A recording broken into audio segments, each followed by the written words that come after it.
I think local councils have a strong role to play in the prevention and early intervention end of the spectrum in terms of supporting people with mental health issues.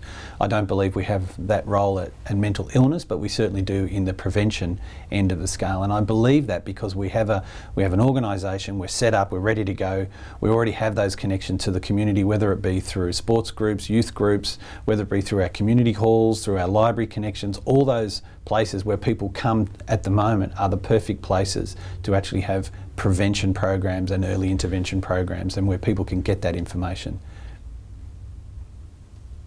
Libraries is a really good example. We have 4 libraries across the Shire, from Eden right through to Bermagui, and including the one we're sitting in at the moment at Bega.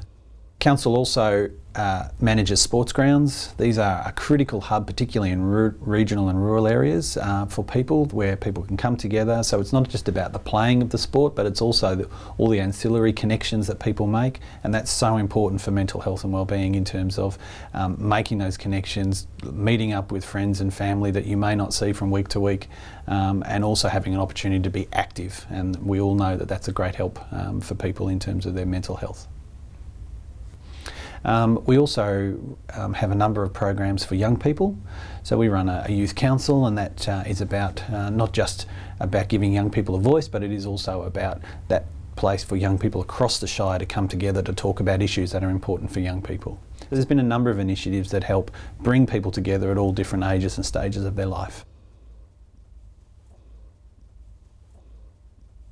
About 6 years ago, there were a number of youth suicides in the Bega Valley, and the then Mayor, Tony Allen, called a community meeting. His words were, "We just can't let this go on," and that's how SPAN started, Suicide Prevention Action Network.